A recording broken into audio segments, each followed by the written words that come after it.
Facebook দেখবা, এটা আমি নিষেধ করছি না। মানিক সাহেব কলাপাতায় ঘুমাইলো নাকি? প্রথমত আমি একজন যুবক, তোমরা আমাকে বুড়া কখনো মনে করবো না। তোমরা আমার সাথে একমত? বুড়া বুড়া ভাব যদি এসে যায় তাইলে আর কাজ করা যাবে না।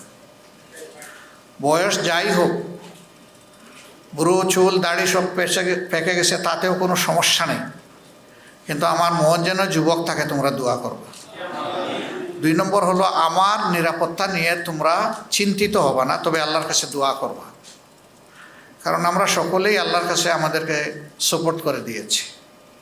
মহান রবের চাইতে বড় কোনো হেফাজতকারী নাই, আসমানের নিচেও নাই, জমিনের উপরেও নাই, এর বাইরে তো আর থাকার কোনো প্রশ্নই ওঠে না। সুতরাং যিনি চূড়ান্ত মুহাফিজ, তার হাতেই আমাদের বিষয়টা আমরা ছেড়ে দিয়েছি। তোমরা একটু চেষ্টা করো একটা চমৎকার আমল করার।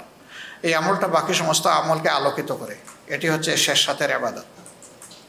এই আবাদতটা যারা করতে পারে, বাকি আবাদতগুলো আল্লাহ তাআলা তাদের জন্য সহজ করে দেন।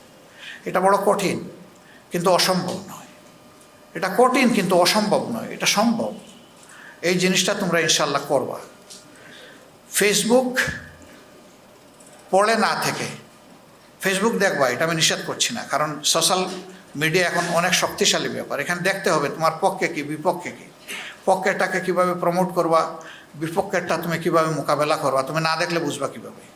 কিন্তু সারাদিন পড়ে থাকা, রাতের একটা দীর্ঘ সময় পড়ে থাকা, এটা থেকে বের হয়ে আসতে হবে। এটা আমাদের অনেক ক্ষতি করে ফেলতেছে, মেধার ক্ষতি, সময়ের ক্ষতি, স্বাস্থ্যের ক্ষতি, চিন্তার ক্ষতি, নৈতিকতার ক্ষতি।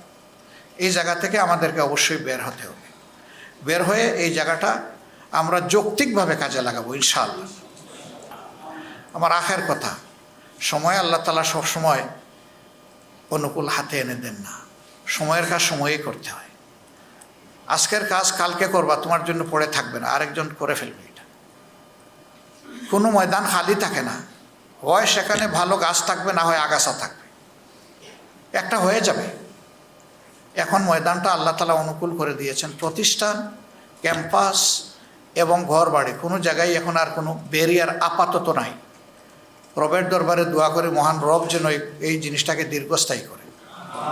দীর্ঘদিন আমরা বঞ্চিত ছিলাম। ক্যাম্পাসে তোমরা দাওয়াতটা দিতে পারো নি, অনেকে ভালো করে নামাজটাও পড়তে পারেনি।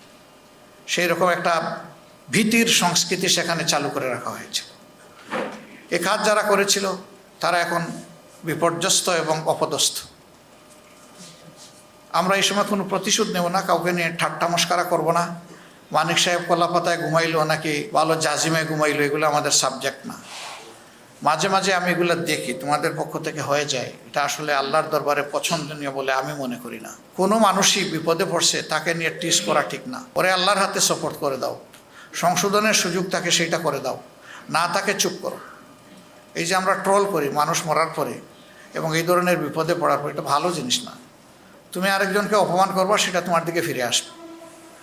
ইসলামী মহলের ব্যাপারে আমাদের তীব্র আকাঙ্ক্ষা যে আমাদের একটা ঐক্য হওয়া দরকার, কর্মের ঐক্য, চিন্তার ঐক্য। কিন্তু সেই আমরাই আবার ওদেরকে দিয়ে কেউ একটু খুশা দিল আমাদেরকে, বস আমরা ফুঁসে উঠলাম। এটা করা যাবে না। তোমরা নিজেরা করো না, আমি এটা বিশ্বাস করি, কিন্তু আমাদের সহকর্মীরাও যাতে না করে সেই দিকে সতর্ক দৃষ্টি রাখতে হবে। আমাদের কিছু ওলামায়ে কেরামও আছেন যারা মাঝে মধ্যে এগুলাতে জড়ায় পড়েন, কিন্তু এটা ফিতরতান কিছু ব্যাপার আছে। মানুষের ফিতরত সহজে পরিবর্তন হয় না।